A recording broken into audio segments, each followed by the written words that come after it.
Man ranks Premier League 2022-2023 home kits in an old school Barcelona shirt. Don't think I forgot about ranking 2022-2023 Premier League kits, eh? Because obviously, after this, I'll be able to go on and choose my top 20 across the 92. If you missed these videos recently, they're on the channel. Go and find them. We worked backwards, didn't we? League 2, League 1, Championship most recently, and now here we are. Premier League. Part of me did think, why am I ranking kits while the season's on? Is there a rule to it? I don't know. Is this pre-season content? Maybe. If, of course, you enjoy any of the content on this channel, make sure you subscribe for more. And without further ado, let's get going. Wait. I do need to address two things. Two kits that we couldn't rank at the time of recording. One was Crawley Town in League 2. We're going to make it. Not quite sure what I pose, but that is clearly his left arm. You can't really see it in this photo, but there is a subtle design on the background of it. The sponsor's a bit of a rainbow. I'm not really feeling it against the white of the badge and the white of the manufacturer in Adidas who are doing this kit. It's just okay. Probably would have sat mid-table. The other kit we didn't get to do at the time recording was Derby. A lot of people do like sponsorless shirts. For me, I'm not a fan. I do think a sponsor can really make a shirt. I think it's quite nice up above, and it could have been like subtle and classy throughout. But then they've got some big diagonal black streak design thing. Looks like someone's run over it with a car or something. It's almost like, yeah, we need to jazz this up a bit. Just add anything on. Just give us a pattern. Yeah, that'll do. When I think about all the ranking videos, League 1 had some of the strongest kits. They really did. So where would this sit in there? Not very high. Mid-table again at best. So there you go. As promised, covered those two kits. Now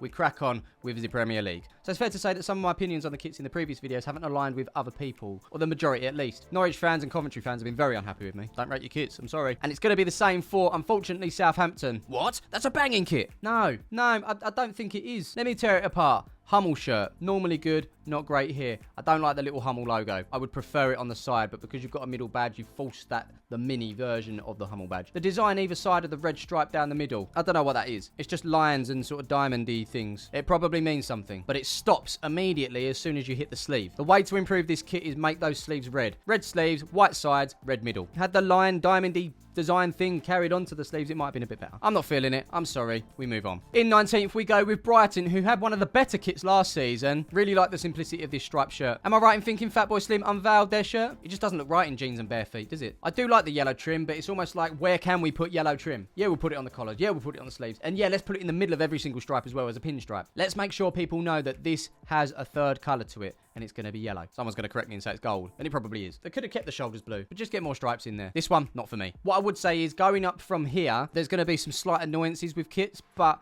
for the most part, non-offensive, okay, and then it will start to get a bit better as we go on. But yeah, Brighton, Southampton, didn't like. Newcastle are next, and you know, I've seen quite a few people's faults on this, and the thing they don't like is the sky blue. Well, what it actually does is it matches the bottom half of the Newcastle badge there, you can see. And I had to even check, is that the actual colour of the badge? I did this, and yeah, story checks out. So you can see why they've brought that colour out. It makes sense. The problem I have with it is the sponsor. If it had just been Fun 88, it would improve this shirt straight away. You wouldn't have the stripes dropping down at different levels. But because you've got that Asian text at the top, the stripe stops. It kind of forces that second stripe on the left there to stop a lot higher than the one on the right. So it's kind of like, it's a bit jarring. But you know what? Other than that, it's quite a nice shirt. Into 7th, we've got a Bournemouth. Hang on, past Smiv. Present Smiv here, and you've fully just said 7th and not 17th. I know you actually question yourself as you pick your nose there. But you look at the kit to gather your faults, just to confirm it's 17th. They've replaced stripes with zigzags. There's a different gradient of red in there as well. The sponsor's actually got this gold logo on top, and it's got gold trim on the badge as well, so that ties in quite nicely. They do have a plain version for under 18s and people that don't feel too comfortable with betting sponsors. I think the one thing that would improve this greatly is simply just matching your trim on your sleeves to the actual collar. The collar's red, but the sleeves are black. I think if you had that thick black band around the neck, it would finish it off quite nicely. And maybe this would finish a little bit higher. But not today.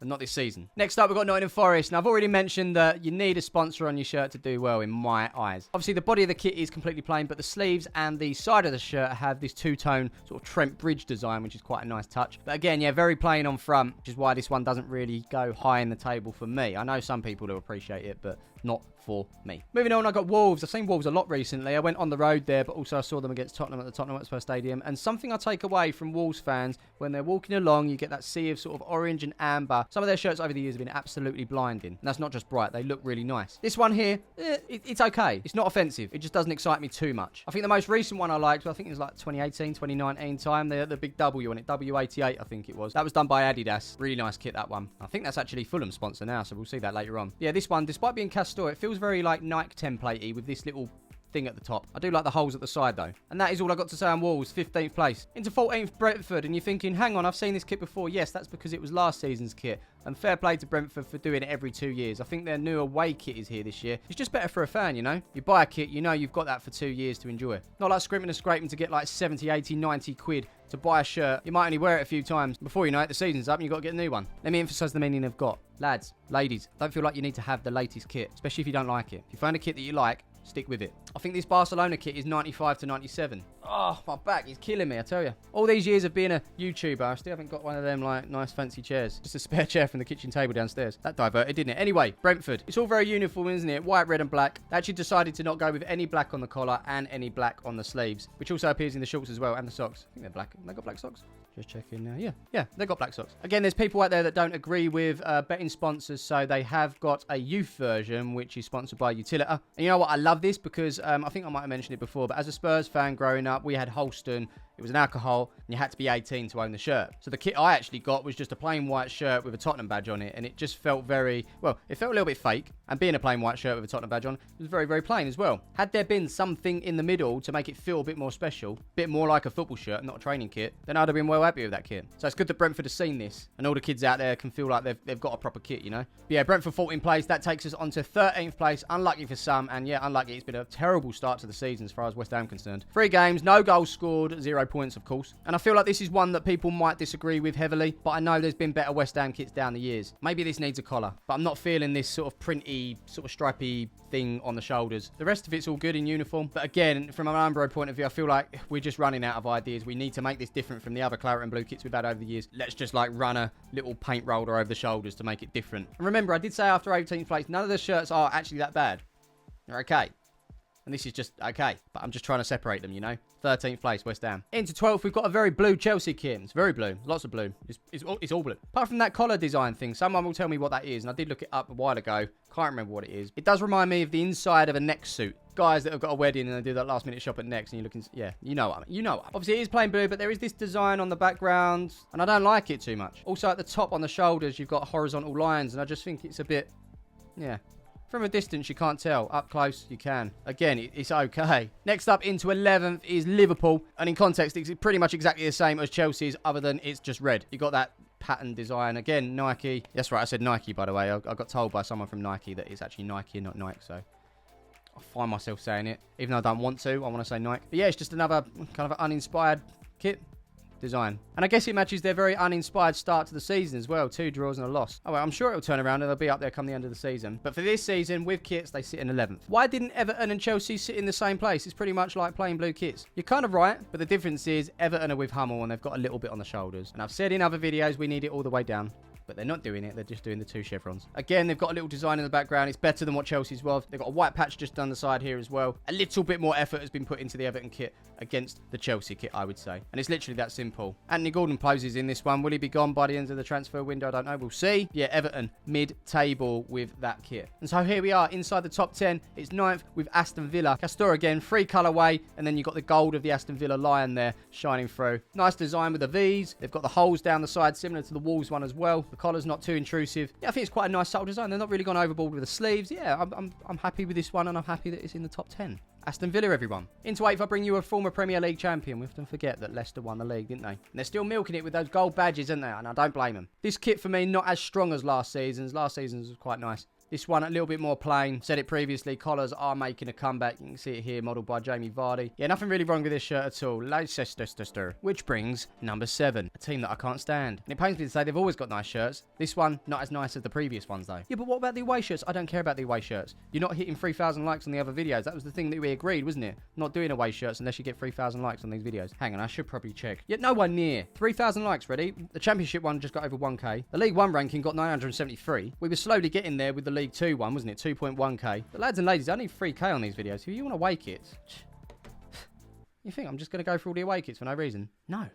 That's the target. Anyway, Arsenal, as I say, always do a nice kit, and once again they're delivered to their fans. It was in danger of being very similar to every other Arsenal shirt, but that collar sort of sets it apart a little. You'll remember this kit because of the collar, that tiny little zigzag design on there. So yeah, fair play. Other than it being Arsenal, it's a nice shirt. Into 6th, we've got Leeds. How do you make a white shirt pop a little bit more? This is how you do it. Trim is the most important part. Trim. It's all very in uniform, and the sponsor here has got involved in the actual colours of the badge. I don't know if this is the branding colours of that sponsor, SBO top, but the yellow of the badge of Leeds, they've gone with it in the logo as well. And take note, sponsors, that's how you do it properly. The thing that does it for me, and I don't think you can see it in this image, but it's the 50th anniversary of when Leeds won the FA Cup, and they've actually got their old badge logo etched into the design. It's very, very faint, LUFC, that old school badge. I think that's a really nice touch, and yeah, Leeds done well there. Call me biased as we go into 5th. I guess it's because I'm always looking at Tottenham shirts, and this one sort of stands out a little bit more than previous designs. Obviously, we could improve by getting rid of the red sponsor. It'll be a dream. But until then, this has been one of the better kits we've had over the years. It's simple and it's subtle. And hopefully we won't worry about it too much and let the football do the talking. That's the plan. I'm fairly certain Harry Kane will be breaking more records in this one. He's already up to 4th in the Premier League all-time goal scorers list. And at the time of recording, 3 goals away from beating Andy Cole in 3rd. And then it's a case of just Wayne Rooney and Alan Shearer in his sights. But yeah, when it comes to Tottenham's kit, 5th, hopefully we come higher in the table. Top 4 minimum, please. Thank you. Into 4th, we have another white kit, and this is probably the best white kit in the Premier League. It's Fulham's, and if you saw my League 1 ranking, you'd know I was a big fan of the MK Dons kit. This is giving me MK Dons kit vibes, but not as nice. And obviously, we mentioned the Wolves sponsor before, the W88. Here it is. It sits on this white kit. It's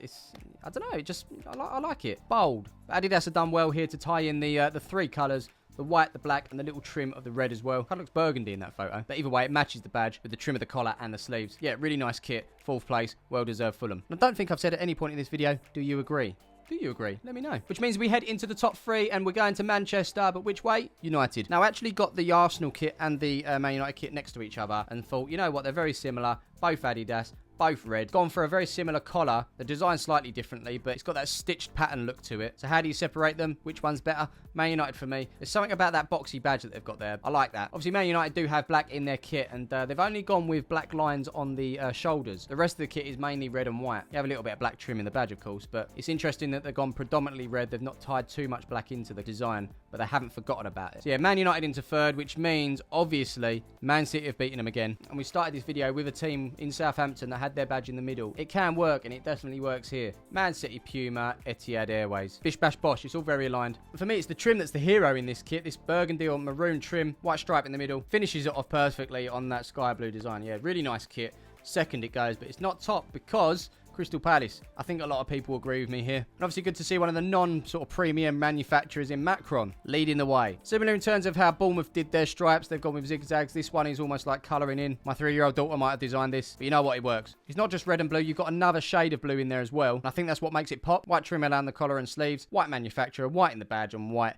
on the sponsor. It all sort of ties in perfectly. It is worth noting, though, that this is a template, but that shouldn't degrade things. It really shouldn't. Last season, in fact, at Hajduk Split, I think it's a Hajduk Split, but here it is here. Obviously, no trim around the collar or the sleeves. That's been added. And how many of you now gone, it's not unique. Listen, as far as I'm concerned, it doesn't really matter. I feel like this is the best kit in the Premier League. Whether it's been used at another club beforehand is irrelevant. This stands up better than pretty much all of the kits in the league. So well done, Crystal Palace. A Premier League kit title for you. Congratulations. I'm now going to go away and take my top 5 from every single league, and I'll be back in a week or 2 with the top 20 in order. Who's going to come out on top? I don't know. But until then, let me know your thoughts in the comments below. Who was your top 5 kits in the Premier League? Am I right? Am I wrong? Am I on the way? Let me know. And while you're doing that, make sure you drop a like and subscribe to the channel, and I will see you in the next one.